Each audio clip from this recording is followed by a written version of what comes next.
Good Thursday morning, friends. Okay, thoughts from the car today.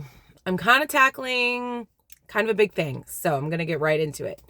I've been thinking a lot about limiting beliefs and how it contributes to lack. So today I want to talk about what are limiting beliefs, where do they come from, and how do we overcome them? Okay, so first of all, what is a limiting belief? A limiting belief is anything that limits us, that we think we can't do something, or we're too late for something, or we're too much for something. They are a defense mechanism that we use. It's a subconscious boundary defense mechanism that we use to protect ourselves from pain, to protect ourselves from disappointment, to protect ourselves from failure. It's a subconscious boundary, and the problem with limiting beliefs is that they limit us in what we do and what we accomplish in life, and not meeting goals, and affect everything in our life, our goals, our relationships, and oftentimes they lead to very negative emotions, such as imposter syndrome, anxiety, and procrastination. Because if we believe we can't do something, then we don't want to do it. Or if we believe that we're too late for something, then we don't do it. And it literally affects every part of our life. So, where do they come from? Where do they come from? Why do we have these limiting beliefs? There's three main places that limiting beliefs come from. Now, remember, limiting beliefs are usually these subconscious boundaries that we've placed on ourselves, on our abilities, etc. And the first place that they come from is our family values and beliefs. So oftentimes this means some of the beliefs that we have were happening to us, or were taught to us, again, subconsciously, before we were even born, and we had absolutely no control over whether or not we received it. Before we were born, when we were in the womb, some of these beliefs were literally passed down to us. It could be like religious beliefs, it could be about family values and how a family works, expectations of family members, expectations on life in general, etc. Hopefully that makes sense.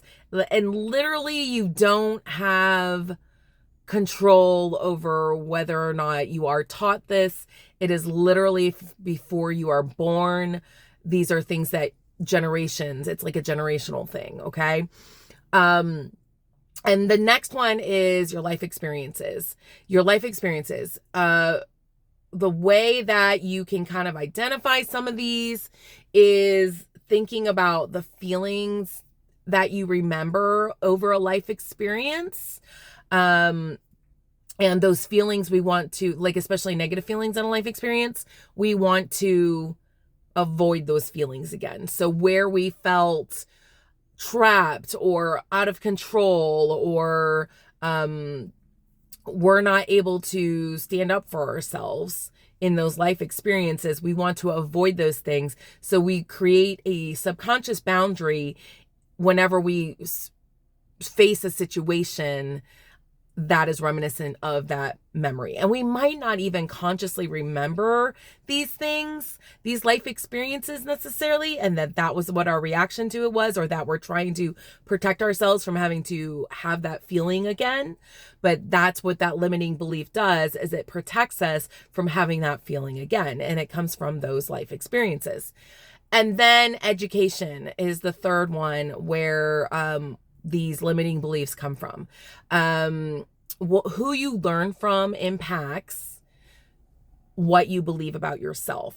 So parents, family members, teachers, if there was a teacher specifically, if there's a teacher that you really respected and liked and felt close to, and you received from them what you needed, what was kind of maybe lacking from your home or your family, what they taught you about yourself, about a situation, etc., is what you are going to believe about yourself. You're more likely to believe something from someone that you respect, love, trust than someone you don't. So, that's where our limiting beliefs come from, is our education, not just like in the classroom, but our education from friends, family, especially parents and or guardians that we were raised with. The people that we love and or trust have a very huge impact on the beliefs we have about ourselves, especially our limiting beliefs. So examples. So what is a limiting belief, right? Like, let's get some examples of it. So an example would be, I am too old for XYZ, whatever it is. Maybe it's going back and finishing education if you didn't finish your education. Maybe it's for a new relationship. Maybe I'm too old for picking up a new hobby. I'm too old for running a half marathon for the first time in my life.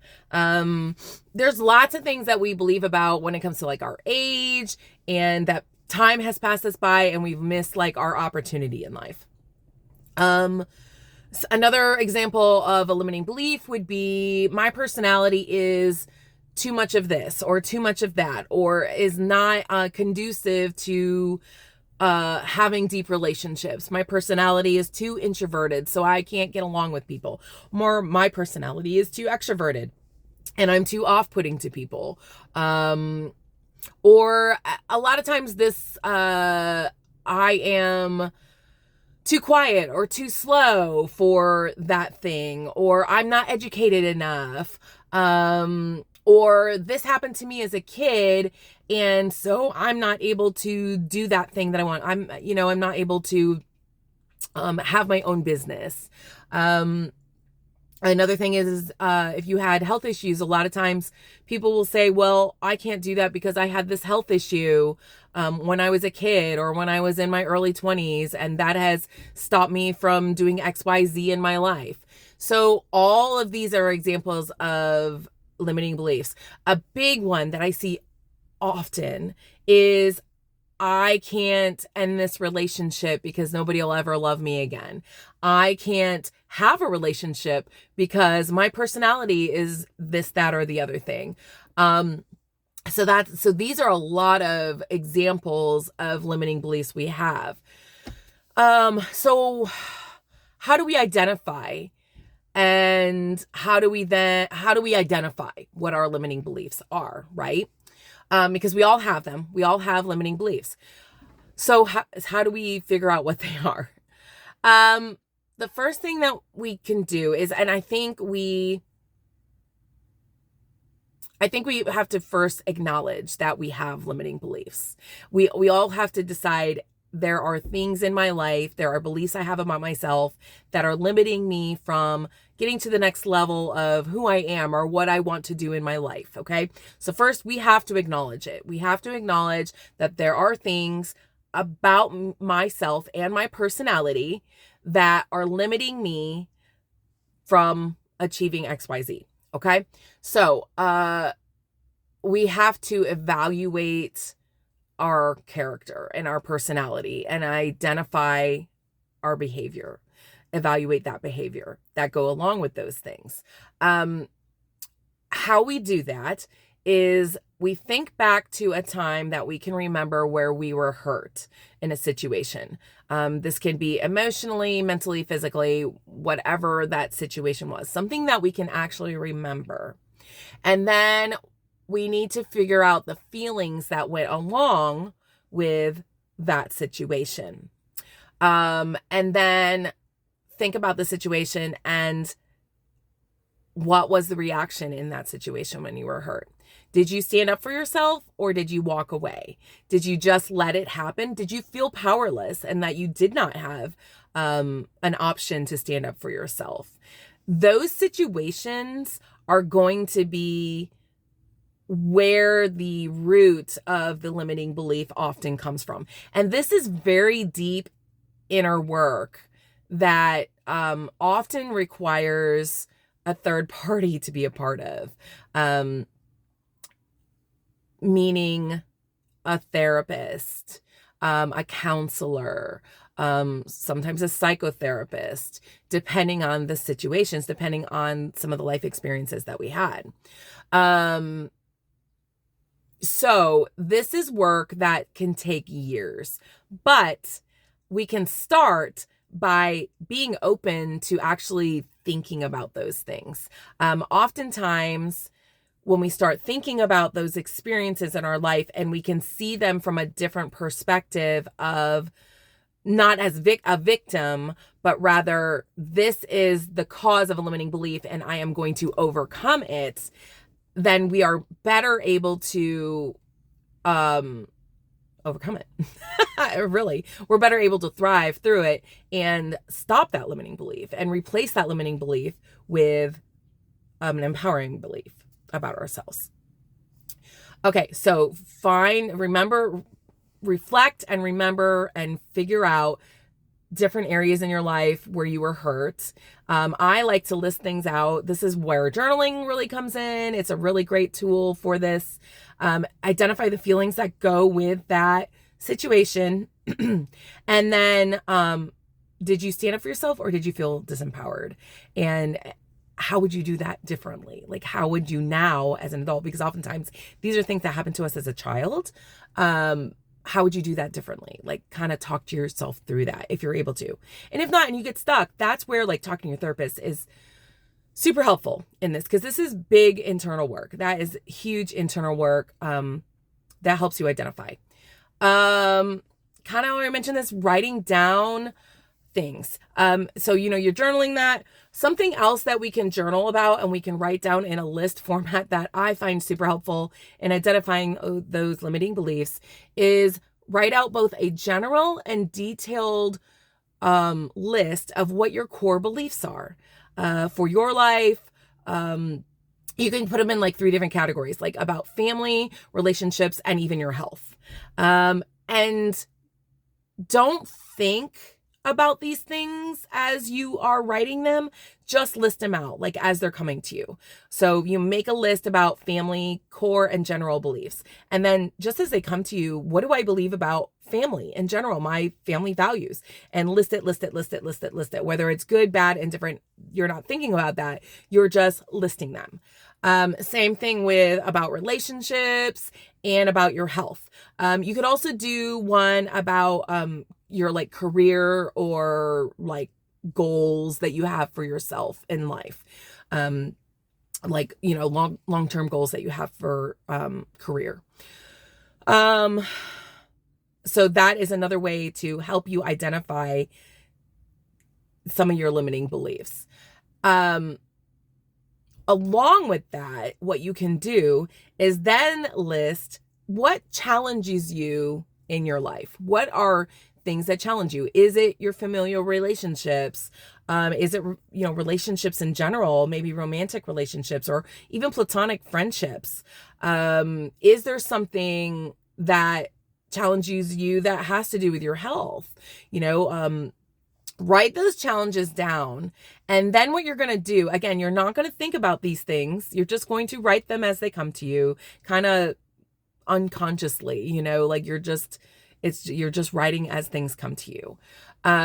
Then what you need to do is go back, look at your list, and see if you can identify any patterns. And again, this is helpful where there's like that external party that is very helpful to you. Going to a counselor, a coach is really awesome for this to help you see patterns of behavior and then help you overcome those patterns of behavior. Again, therapist, counselor, coach is a great thing for something like this, to help you identify those limiting beliefs.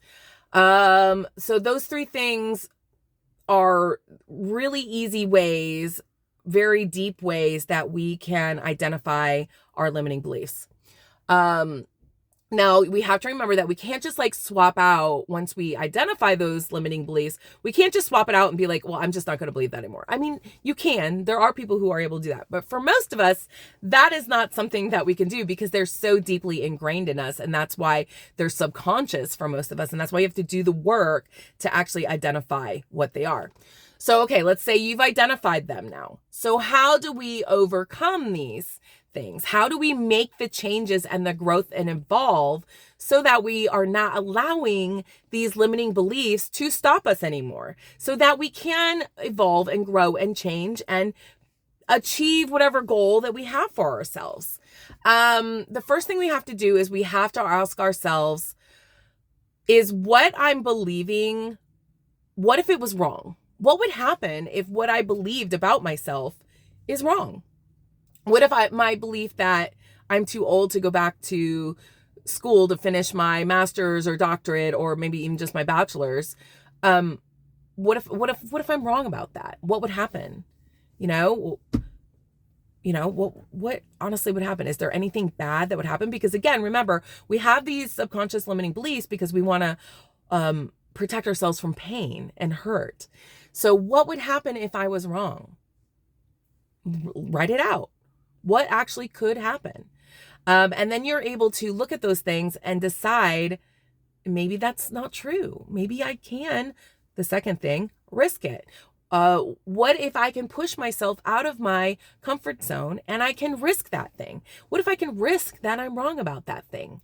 Maybe my personality is not too much for that person or a relationship. What if I risked it and pushed myself out of the comfort zone and got myself back into the dating pool and decided to try to date? Like, what if I risked having this relationship with this person that wants to have a relationship with me rather than having a situationship? What if I pushed myself out of my comfort zone and I risked doing that business, even though I feel like my education is not enough, or I feel like I'm too slow, or I'm too quiet, or I'm not this, that, or the other thing, organized enough to have this thing that I want to do, right? To accomplish this thing that I want to do. What if I pushed it? What if I risked it? What would happen? The third thing you can do is get creative with new beliefs. And what I mean by that is, what is the alternative to the belief that I have? So maybe I believe I'm too old. So the alternative could be, well, maybe I'm not old enough, maybe I haven't had enough experience. Or maybe I'm just right on time is the alternative belief to that, to be able to do the thing. And maybe the belief is that I needed all these experiences in order to go back to school so that I would be ready to go back to school and actually finish. What if I haven't had a relationship up to now because I needed to mature, and it's not that I'm too much of something. Maybe now I'm mature enough to actually have a healthy relationship. So get creative and think of new beliefs to the alternative of the current beliefs that we have, that limiting belief. And then put those beliefs to the test. See if they're true or not. What do you do? How do you do that? By risking, right? So maybe the belief is that I'm too old to go back to school. Well, the new belief is that I'm right on time to go to school. Maybe I apply for the scholarships. I apply to go into the program that I've always wanted to do, and I actually risk it and I actually go back to school. Test to see if the belief is true. Are you too old for school? Probably not. That's a common one for a lot of people. Who have wanted to always finish their education. You're not too old for it. But we have to risk it. We have to actually test the belief and see what happens, right? We have to see what happens. We go in with our eyes wide open that yes, the experience is going to be very different from if we would have done it in our early 20s and now we're in our 40s or 50s and we're going back to school. The experience is going to be different, but it doesn't mean that you're too old or that you're not enough. Your not enoughness is the limiting belief. So test it out, see what happens. Acknowledge the changes. When you do start doing this process, start acknowledging the change of your beliefs. But don't stop, because that's what happens a lot of times is that people start doing this work and they start identifying their limiting beliefs. They start to make some of the changes and then they just stop and they think, oh, I'm good enough. I've grown enough. Growing and evolving and identifying our limiting beliefs never stops, because anything that is like a trigger for us in life is always going to point back to ourselves, really. Any limiting belief we have in our life and the I can't or I'm not enoughness or I can't achieve that always points back to something about our own limiting beliefs. And it really is our fault. It really is our responsibility. Now, yes, there's trauma in life and things that were out of our control, but we can still overcome those things if we choose to. We have to do work, and it's a lifetime of work in some of these situations. So don't stop. Don't stop trying to change your beliefs. Can remain open to the fact that you are going to have limiting beliefs in your life, and you can always change, and you can always grow. You can always grow. You're never done growing.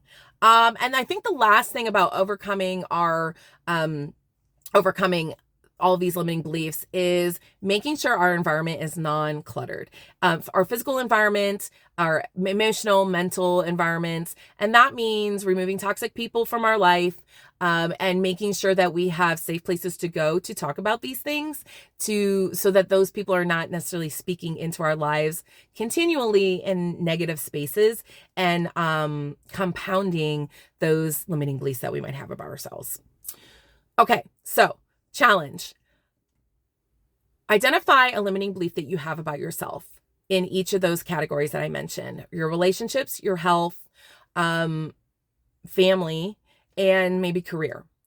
That's what I want everyone to do. If you are still watching this, identify limiting beliefs that maybe you haven't been aware of before. And then ask yourselves that first question of overcoming each of those things is, what would happen if I was wrong about this limiting belief and I chose to make a different decision? Let me know how it goes this week. And if this is something that you feel like, Brianna, I definitely have a lot of limiting beliefs in my life and I need more support for this, click my link and you can schedule a one-on-one coaching session with me and let me help you overcome some of those limiting beliefs. We all have them. I have them myself. And I need help and I need coaching to overcome those limiting beliefs. And so do you. Let me help you on your journey and have a great Thursday.